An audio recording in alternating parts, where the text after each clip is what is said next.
16 de agosto o lume arrasou a aldea de San Vicente de Leira. Polo Día Mundial da Arquitectura, representantes do colexio destes profesionais en Galicia visitaron hoxe esta aldea de Vilamartín de Valdeorras, onde 60 vivendas quedaron danadas. Os profesionais mostran o seu compromiso cos afectados no peor ano de incendios.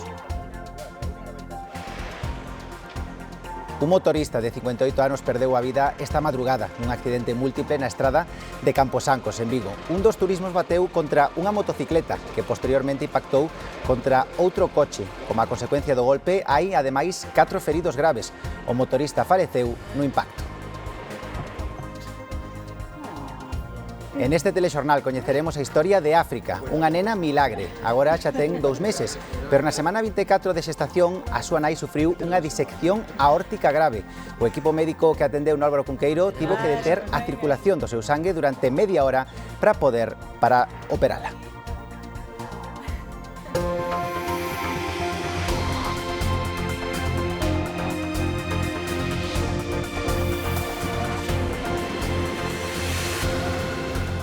Saúdos, boas tardes. Jamás acepta o plan de paz de Trump, pero con condicións. Asegura que liberará todos os reféns, pero exixe negociar. O grupo islamita afirma que entregará os reféns israelís se cumpren as condicións do intercambio. Trump exixe a Israel que deixe de bombardear, aínda que durante a madrugada e esta mañá continuaron os ataques sobre Gaza. O ultimato do presidente dos Estados Unidos para que jamás aceptase a proposta de paz remataba o domingo. Finalmente, nas últimas horas, jamás aceptaba a liberación de todos os reféns israelís, pero con condicións. Exixe negociar o plan de paz de Trump. A milicia palestina ten 48 prisioneiros israelís que continúan retidos na franxa de Gaza. O presidente dos Estados Unidos daba por boa a resposta de Hamás, aseguraba que era un día especial sen precedentes. Trump prometeu que todos recibirán un trato xusto, agradeceu tamén o apoio internacional e apuntaba que o vindeiro paso debe ser o cesamento dos bombardeos por parte de Israel. A milicia palestina expresou tamén a vontade de iniciar negociacións inmediatas a través de mediadores para concretar os termos do plan. Reiterou o seu acordo para entregar a administración da franxa de Gaza a un organismo de independentes que, segundo apuntou, debe ser Palestina, non un organismo internacional de transición como recolle a folla de ruta da Casa Branca. Israel asegura que iniciou os preparativos para a aplicación da primeira fase do plan de paz coa liberación dos reféns. Segundo anunciou este sábado a oficina do primeiro ministro, Netanyahu ordenou ao seu exército que limita a súa actividade na franxa a operacións defensivas. Aínda así, Gaza sufriu na mañá deste sábado polo menos 3 ataques israelís. Estes ataques únense aos rexistrados durante a madrugada que causaron polo menos 9 mortos. E hoxe, última xornada do foro Atoxa, no que tamén se debateu sobre a posible paz que podería chegar á franxa de Gaza con este acordo. Estiveron debatendo este mediodía o exprimeiro ministro israelí Ehud Olmert e o activista palestino Samer Siniglawi, que pide a Europa unhas eleccións no Estado palestino. Susana Álvarez. Sí, que tal? Moi boas tardes. Ese debate entre Ehud Olmert e Samer Siniglawi foi un dos momentos máis intensos desta última xornada. Os dous coincidiron na necesidade de novos liderazgos para acadar a paz. O exprimeiro ministro israelí apuntou que a paz está máis cerca do que moitos pensan e insistiu na necesidade da coexistencia dun Estado palestino xunto co israelí. Siniglawi apuntou que jamás debe ser vencido nas urnas. Nas conclusións desta séptima edición do foro houbo tamén tempo para repasar os principais asuntos que se abordaron nestes 3 días, dende a necesidade de reafirmar Europa como garante da democracia ata a búsqueda de novos aliados ou o papel da China na nova orde mundial. Olmert dixo que tras o 7 de outubro Israel se sentiu traumatizada, pero que o goberno israelí deixouse levar pola ira sen facer caso ás recomendacións do presidente Biden para que non cometeran os mesmos erros que cometeron os Estados Unidos tras os ataques do 11 de setembro. Con todo, o que fora primeiro ministro de Israel asegura que the day that there will be peace between Israel and Palestine is much sooner than most of you think it is.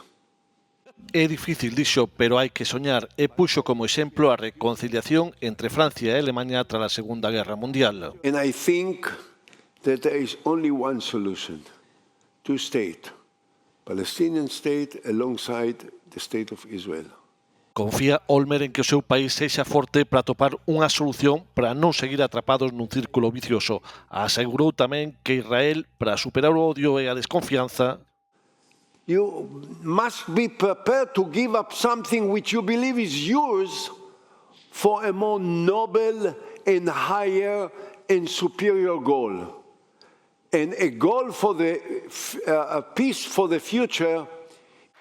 Un proceso cara á paz para o que, segundo Olmer, é imprescindible un cambio de liderazgo. A Coordinadora Galega de Solidariedade coa Palestina convocou esta mañá unha protesta contra a presenza do exprimeiro ministro de Israel, Ehud Olmert, no foro La Toja. Na marcha participaron líderes políticos que rexeitaron a súa presenza, entre eles membros do BNG que acusan a Olmert de aplicar políticas represivas na súa etapa de goberno. O exmandatario é unha das figuras máis críticas con Netanyahu dentro do país. E o mestre de xadrez, escritor e político opositor a Putin, Garry Kasparov, foi o encargado da clausura do foro. Kasparov advertiu de que Europa está en situación de guerra e asegurou que se antes de fin de ano non lle planta cara o líder ruso, veremos a súa provocación sobre o terreo. Un régimen que usa el nacionalismo y la propaganda para... O futuro do mundo e o futuro de Europa non se decide en Israel, en Gaza ou nos Altos do Golán, decídese en Ucraína. O resultado de todo o que ocorra desde Taiwán a Venezuela decidirase nas chairas de Ucraína. A menos que Ucraína sobreviva e gañe a guerra, vaise expandir. Sucédense as reaccións o informe da UCO que coñecemos onte e que conclúe que o PSOE fixe pagos en supostos cartos en B o exministro socialista José Luis Ábalos e o seu asistente Coldo. O PP insiste na dimisión de Pedro Sánchez. Por la sede de Ferraz se movían grandes cantidades de dinero en sobres de propaganda electoral, que no se decía de dónde venían, pero que ya se sabe dónde acababan. Acababan en manos del número 2 de Pedro Sánchez y en manos del asesor del número 2 de Pedro Sánchez. La cuadrilla del Peugeot, la cuadrilla de Pedro Sánchez, empezó a desviar dinero en cuanto llegó a la dirección del partido, mientras daban lecciones de decencia, lecciones de honradez y limpieza en la vida política. A este tema tamén se referiu a secretaria xeral dos Populares Galegos. Nunha visita á Festa da Vendima de Monterrei, Paula Prado insistiu en que mentres o goberno galego está xa a pagar as axudas polos lumes deste verán, o goberno central inda non as aprobou. Paula Prado explicou que mentres en Galicia haberá en breve novos orzamentos, en España seguirán prorrogados e pediu explicacións aos socios de Sánchez ante o coñecido onte informe da OCU. Agardo que tanto o señor Besteiro como a señora Pontón pida explicacións aos seus socios de goberno do Partido Socialista desa financiación B do Partido Socialista. Xa van 24 horas e a señora Pontón non dixo absolutamente nada desa financiación B do Partido Socialista. O Concello de Carballo cambia de alcalde. O nacionalista Evencio Ferrero deixa a alcaldía tras 22 anos no cargo. Renunciou o mércores oposto. Dá paso a Daniel Pérez, deputado autonómico, actual concelleiro de Deportes e abogado laboralista. No pleno celebrado esta mañá, e o que asistiu a voceira nacional Ana Pontón, fíxose efectiva a renuncia. Agora hai un prazo de 10 días para que Daniel Pérez se faga co bastón de mando. Deixa Evencio un Carballo en grande, un concello mellor que o que atopou antes de ser alcalde e claramente un concello que demostra a capacidade de transformación cando se confía no potencial que temos nas nosas vilas.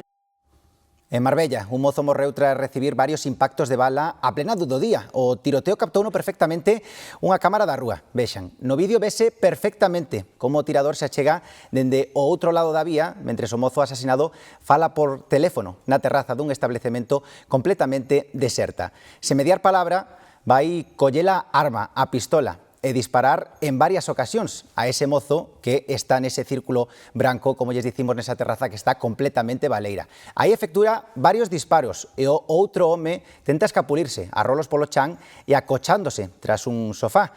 Finalmente, sae correndo cara ao interior da cafetería. O asasino sae correndo tamén da escena e tempo despois foi detido pola Policía Nacional que investiga os feitos. O mozo morreu horas máis tarde no hospital polas feridas. Todo apunta a un axuste de contas. E un motorista de 58 anos perdeu a vida esta madrugada. No sinistro víronse implicados 2 coches. Foi na estrada de Camposancos, en San Miguel de Oia, en Vigo. Segundo as primeiras investigacións, un dos vehículos invadiu o carril polo que circulaba a moto. Ata 6 persoas tiveron que ser trasladadas ao hospital.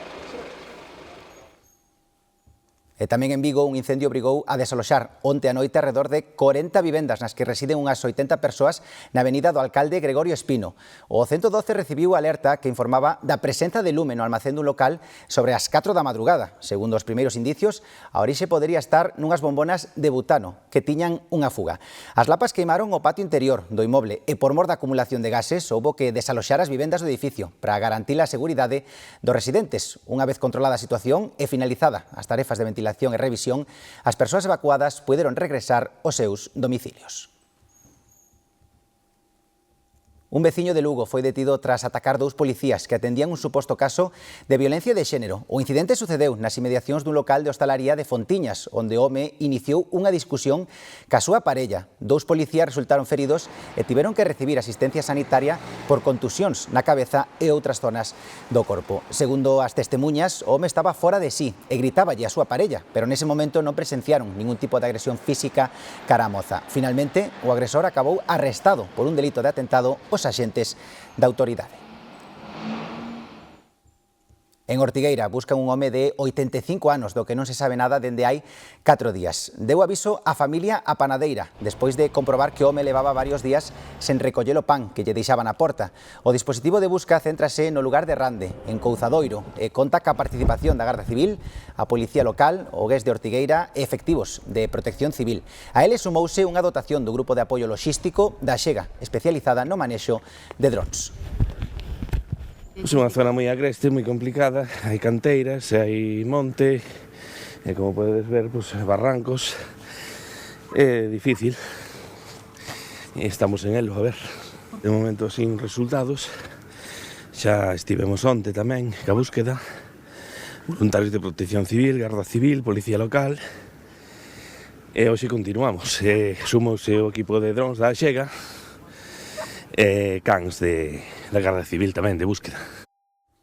Con motivo do Día Mundial da Arquitectura, que se celebra este luns, representantes do Colexio de Arquitectos visitaron hoxe a aldea de San Vicente de Leira, en Vilamartín de Valdeorras, arrasada polos incendios do mes de agosto. O lema deste ano, a arquitectura que coida, vai dirixido precisamente a rehabilitacións e a conservación do patrimonio, entendidas como espazos de acompañamento de quen as habita. 120 edificacións quedaron moi danadas nesta parroquia de Vilamartín de Valdeorras polo lume. 15 destas casas eran a vivenda habitual dos 30 veciños que viven aquí e o resto segundas residencias. Hoxe a visita, entre cascallos, tiña como obxectivo atopar o xeito de acompañar os veciños que o perderon todo e ver como planificar o desentullo e a reconstrución. Hoxe vimos aquí a escoitar os veciños, a escoitar directamente de primeira man cales foron os seus problemas, cales foron as situacións que tiveron que vivir esa noite e agora como podemos axudar. E o que os arquitectos escoitaron dos veciños foi a situación que teñen desde que perderon as súas casas, que non lles deixa acougo.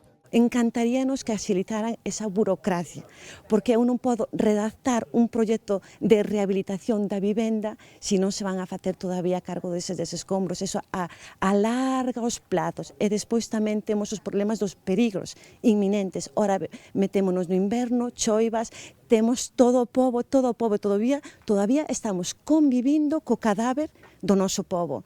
Eso é un peligro constante. Si tuviéramos un buen acceso, esas viviendas que son catalogadas como segundas, seguro que eran primeras viviendas, segurísimo. Y con los 70.000 euros que dan, no nos da ni para los desescombros, ni para el proyecto, ni para levantar los cimientos de la casa. Que pedimos ao Colexio de Arquitectos si eles teñen alguna posibilidade de facer un proxecto de urxencia, algo que determine cuáles van ser os pasos a seguir. Desde o Colexio de Arquitectos insisten na necesidade de colaboración de todas as administracións. Que non se trata só dun proxecto de desescombro ou de rehabilitación puntual de algunhas vivendas, é dicir, isto necesita un plan integral, un plan que poida abordar primeiro o levantamento de toda a cartografía destes espazos, pero despois priorizar cales deben ser as primeiras actuacións que temos que facer. O Colexio de Arquitectos habilitou un fondo de emerxencia para cubrir os gastos de tramitación dos proxectos. Ademais, Máis de 170 profesionais ofrecéronse para colaborar nos proxectos de reconstrución. Celébrase hoxe en Chantada a terceira edición dun congreso apícola centrado na loita contra a velutina e no que tamén se informou das axudas aos apicultores tras os incendios deste verán. Falamos dun sector que, segundo nos contaron, vive épocas moi malas tras a chegada do insecto invasor asiático, que prácticamente acabou ca abella galega en toda a zona do litoral. Na costa a maior parte dos apicultores desapareceron, foron comida da vespa velutina e agora mismo pois quedamos uns poucos. José ten 50 colmeas no Morrazo e contanos que tristemente a velutina conseguiu que sexa o segundo apicultor con maior número de enxamios na súa comarca. A situación da abella empeorou aínda máis tras os lumes deste verán. Xa tiñamos o problema da barroa, que sigue aí, o problema da velutina, o problema da avispa nova que ven e agora por encima pois o problema que temos aí engadido dos incendios que realmente destruiu un montón de colmeas. No Congreso presentáronse as axudas ás que aínda se pode optar, 4 liñas centradas nos bens e maquinarias, nas fontes de alimentación, na perda de produción e na morte dos animais. En Galicia había unhas 120.000 colmeas rexistradas antes dos lumes.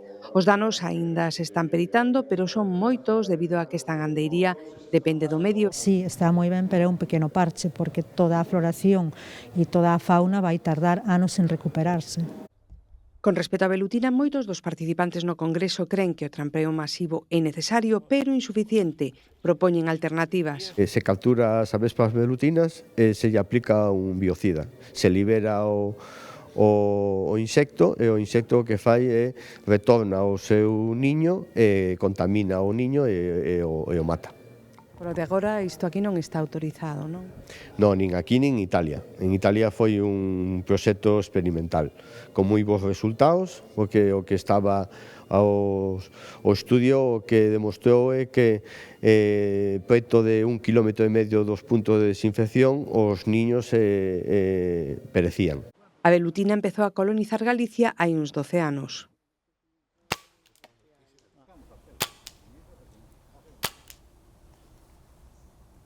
Expertos e afectados pola adicción aos xogos de azar reflexionan esta fin de semana en Vigo sobre as consecuencias graves da ludopatía, pero tamén sobre a súa prevención e tratamento. Fano no Congreso da Federación Española de Xogadores de Azar Rehabilitados. Raquel Gandoy. O congreso que organiza FEJAR, a Federación Española de Xogadores Rehabilitados, centrase en novas adicións deste século XXI, os xogos online, os videoxogos, sen esquecer, porque seguen existindo, as adicións, os casinos, os bingos, as clásicas comecartos.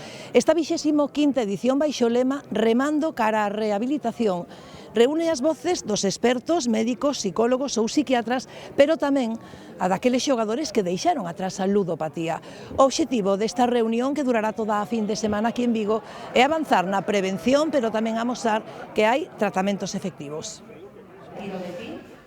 Nos dous relatorios deste sábado, os conferenciantes centráronse nas novas adicións do século XXI. A doutora da Universidade de Deusto, Pilar Castro, relacionou estas adicións coa soedade. O doutor Xandre García, psiquiatra e coordinador da Unidade de Saúde Mental do Chou, centrouse na prevención das adiccións, as rapazas maiormente ás redes sociais e os rapaces aos xogos e apostas online, a través dos límites que deben poñer os pais. A partir dos 13 anos hai un pico de angustia, de clínica de tipo depresivo e de aumento da ideación suicida. Pois con 12 anos nos chegan eses cativos cos seus papás que o que che din no psiquiatra é, mire, que non lle podo quitar o móvil. Claro, pero es que os límites son límites que poñemos para que a xente medre, non para que obedezca. Os límites axudan a medrar. A que nos viene encima y además nos está viniendo ya es el tema, por ejemplo, de nuevas tecnologías. La situación alarmante es el tema de videojuegos mezclado con el juego de azar.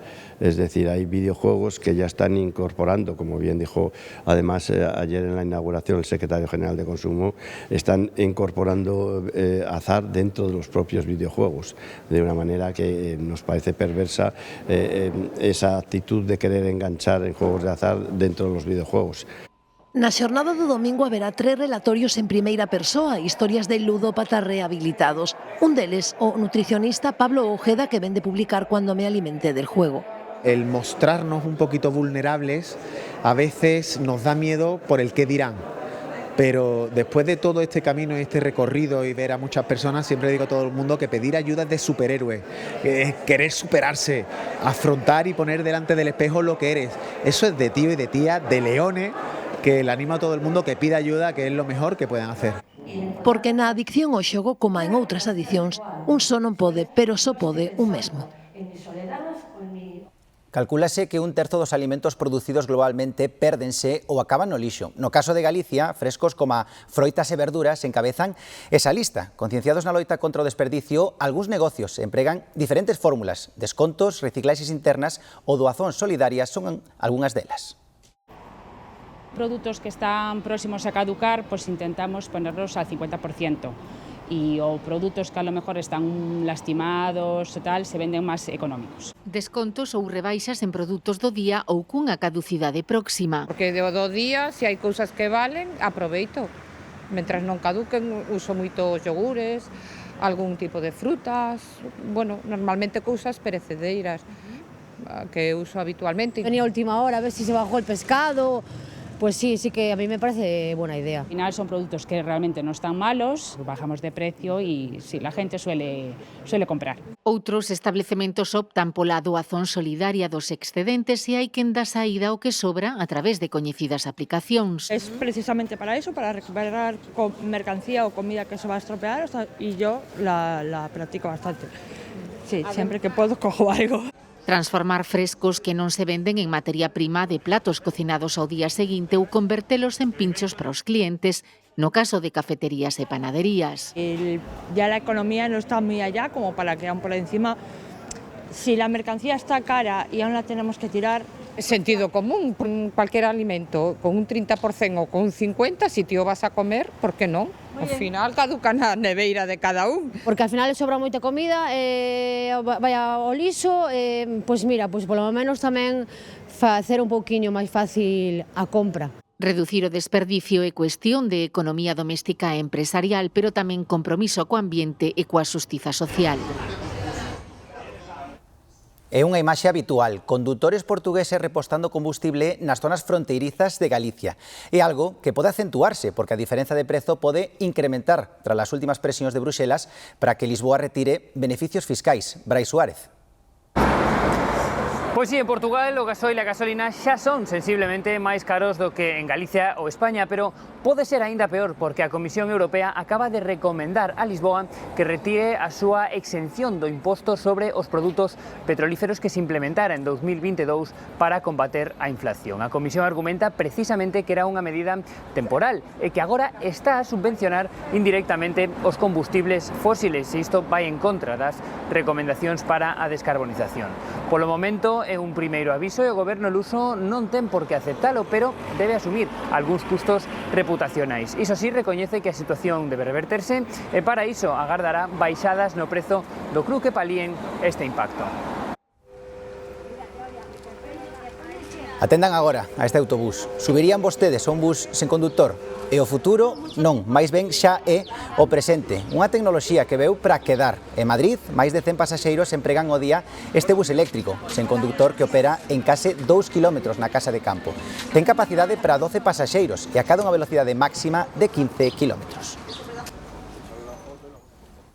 Os cambios bruscos de tempo típicos do outono poden afectar negativamente o sistema inmunitario e abrir a porta aos primeiros a resfriados e gripes. Estamos nunha boa época para mellorar a alimentación e os hábitos de vida e darlles así un pulo ás nosas defensas. Sí, en España rexístranse cada ano máis de 20 casos de gripe por cada 1000 habitantes e máis de 3 de neumonía por cada 1000, con especial incidencia en nenos e persoas maiores.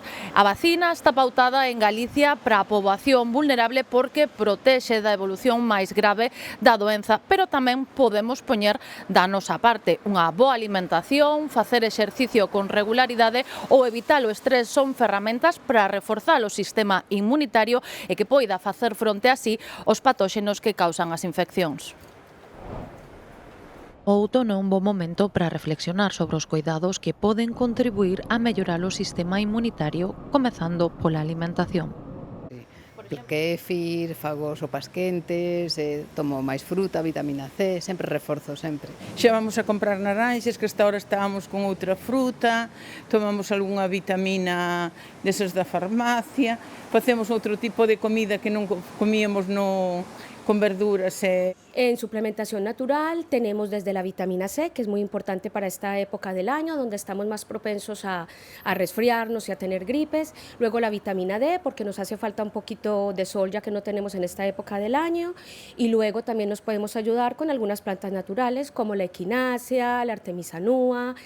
Unha boa hixiene do sono, facer deporte con regularidade ou evitar o estrés na medida do posible son hábitos que benefician o sistema inmunitario. Con el cambio de estación es importante preparar el cuerpo, tanto en alimentación como en actividades al aire libre. No dejar que porque esté lloviendo entonces me quedo en casa, no, hay que movernos. Sí, fago deporte, yoga, e camiño moito e despois a vida máis saudable que podemos.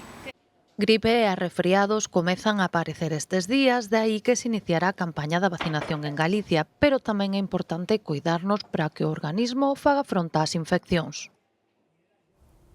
E atendan agora porque yo adiantábamos en titulares. Un equipo multidisciplinar do Hospital Álvaro Cunqueiro de Vigo salvoulles a vida a unha embarazada que sufrirá un desgarro da aorta e o seu bebé. É un caso sen precedentes en Galicia.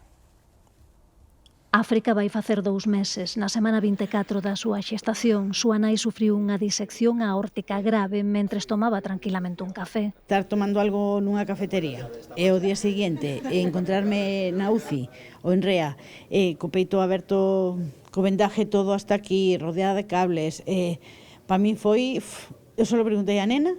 O equipo médico que atendeu a embarazada no Hospital Álvaro Cunqueiro tivo que deter a circulación do seu sangue durante media hora para poder operala. Incluso en pacientes que non están embarazadas, que é o habitual, o risco desta operación pode ser cercano ao 25%, eso é moitísimo. Un de cada 4 pacientes pode fallecer ou ter consecuencias moi graves da operación. Os especialistas recoñecen a complexidade engadida de ter unha segunda vida, a de África, en compromiso. Foi unha situación moi complexa para todos, porque era algo que nunca se dera na nosa comunidade, non tiñamos ningunha referencia. A sensación era un pouco agridulce, ¿no? Porque ao final estábamos traballando para salvar a nai sen saber moi ben que va a pasar coa nena. Os médicos lograron salvar a nai e a meniña que naceu 3 meses despois da operación da muller. Están las dos aquí, pero non podía estar ninguna, porque en teoría es un milagro que estén aquí. Gracias a él estamos aquí, serán sempre os padriños de África. No Álvaro Cunqueiro chaman a pequena África Milagres. Sí, Milagros chamamos a nena cando estaba na reanimación, estábamos un pouco por eso, ¿no? Porque contentámonos todos do resultado. Conste que cando me enfado digo, "E África Milagros?" Na visita que a nai e a filla fixeron ao hospital para unha revisión, África Milagres rolou de colo en colo dos seus padriños sanitarios. En Vigo, hai hoxe boa mar para inclusión. Celébrase a 4ª edición da regata inclusiva Vigo a Vela. Durante case 3 horas, as tripulacións mixtas das embarcacións de vela cruceiro percorreron unhas 11 millas, bordearon a costa despois de partir da dársena do Real Club Náutico de Vigo. Entre os participantes hai deportistas profesionais, voluntarios e colaboradores. Forman parte desta regata algo máis de 100 persoas.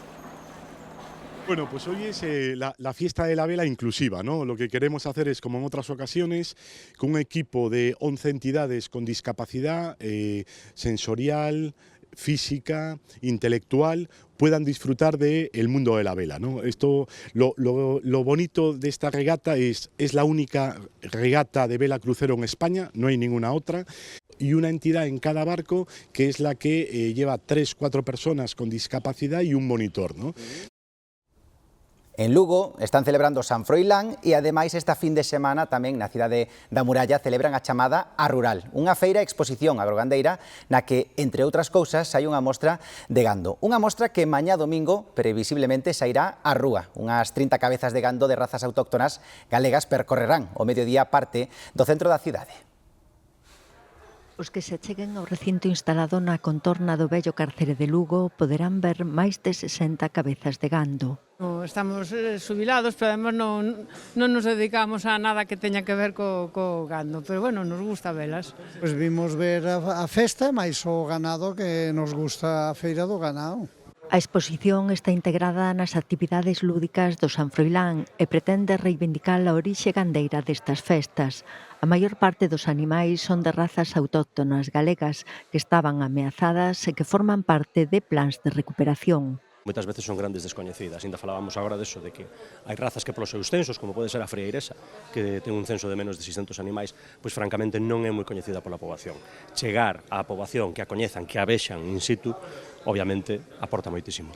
Tamén hai gando doutra procedencia e exposición de maquinaria clásica. É un pouco un exemplo de todas as razas, tanto autóctonas como cada vez máis razas non autóctonas, pero todas con gandeiros da provincia de Lugo, van a ver algo pois inusual, non? Que é ver os animais dentro da cidade, no medio da cidade.